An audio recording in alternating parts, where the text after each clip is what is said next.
So, I'd say my main takeaway from this latest season of Harley Quinn is that it firmly cements my previous suspicions that I'm the Harley in my relationship. Harley Quinn season 3 just finished it up. Hopefully get this out fairly soon after I shoot it, because that will mean that I'm not super late on the season ending. I haven't been doing episode by episode reviews because I wasn't keeping up as they aired, and I actually kind of preferred kind of binging through it once it was done. Like I saw like the first 3 episodes relatively soon after they came out, and then I just got busy with other stuff. But it's fun.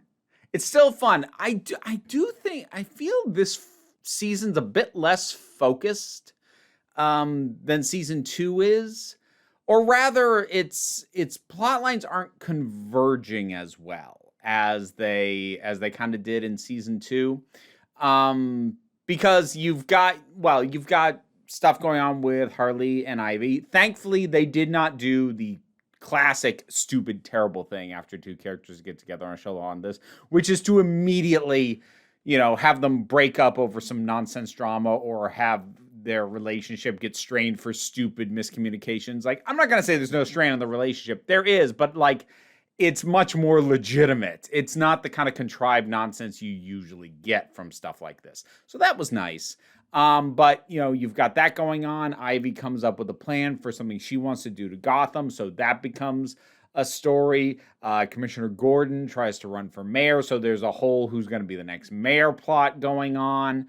And again, like, it's fun and it's enjoyable, but it's not building kind of directly the way that Gotham falling into chaos and the various supervillains controlling different territories, and Harley dealing with a number of them in often very violent ways.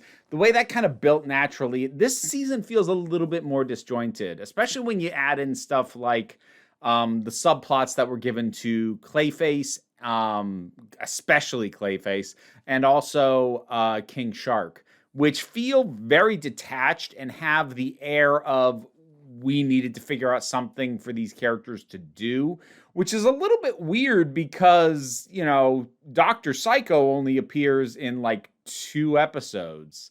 It might even be in only 1. Which I kind of wish they'd had the restraint to do with a few more of the characters like Clayface or like King Shark. If you don't have a good idea of what to do with them, don't use them as much. Don't have them show up in it. And that's not me saying I don't like Clayface or King Shark. I actually like them both quite a bit. But King Shark's story, it is picking up on stuff that's happened before, but it is pretty detached. And Clayface's is almost completely independent of everything else going on. They kind of bring it in and have it matter a little bit towards the end, but like, for how long it goes on, like, it starts out as like a one-off gag. I'm like, oh, okay, well, that was the gag for that episode. But then that's just what they do with him for the entire rest of the season. It's a little weird.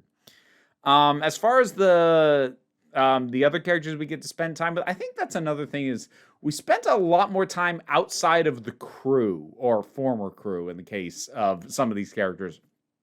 But we spent quite a bit of time with Batman, with Gordon. Well, Gordon's gotten a highlight before, but it feels like Batman is a bit more front and center in this one. Somewhat associatedly, Catwoman shows up more. They do a couple of interesting things in terms of how she fits into some people's stories. Swamp Thing shows up, and that one threw me off. I think it's like, it's hard to explain. There's something about the way they chose to do Swamp Thing didn't feel like an exaggeration of how Swamp Thing it normally is, like taking a single part of his personality and just zooming in right on that, the way that it feels like they do. So like, an example of the show doing it that way, like Mad Hatter shows up and they just like zoom in on the fact that he's just a creep.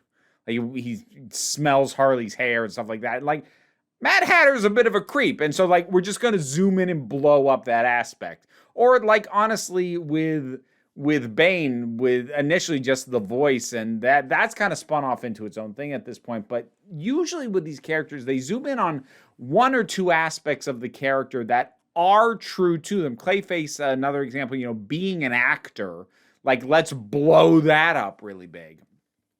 The personality and the voice they gave to Swamp Thing didn't feel like an extraction or an exaggeration of any actual traits the character has. But then again, presenting Swamp Thing more authentically, I'm not sure he would. Well, no, he definitely wouldn't have fit in this show. So I guess they had to do something. I don't know. That he might be the first characterization where I was just kind of like, I don't know about this, and it wasn't bad. It just didn't land right. I feel like I've been complaining a lot. I shouldn't be. I had fun. Because okay, it's one of those things like when you're on a third or fourth season of a show that you enjoy, and the stuff that has always been good is still good, and it's still good in the same way.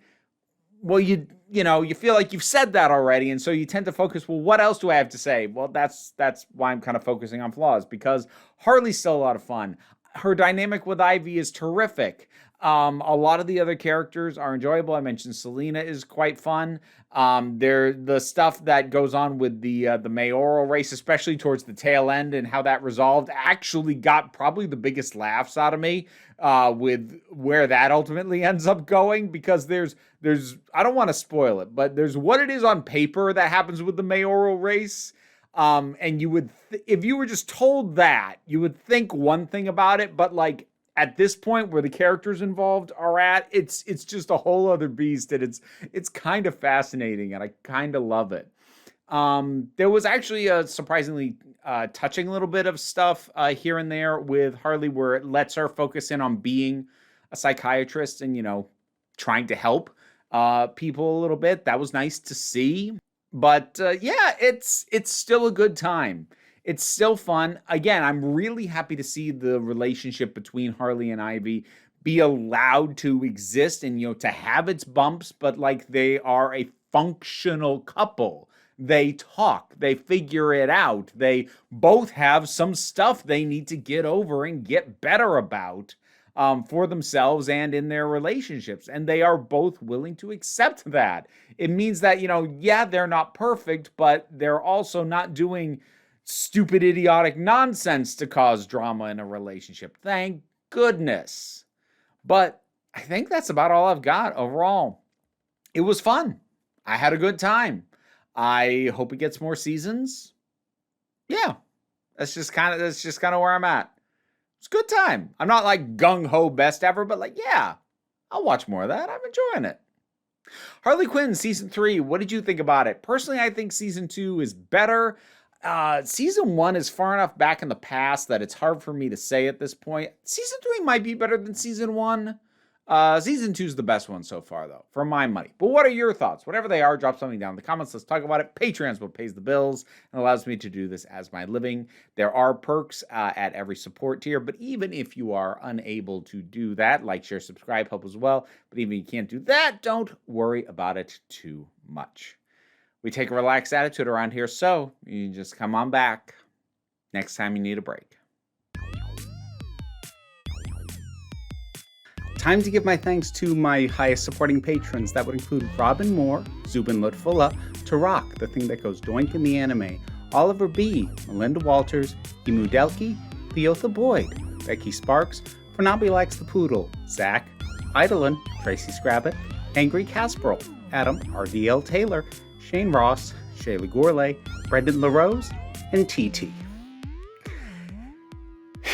If you want your name said while these guys try and distract me, consider looking at the rewards of my Patreon.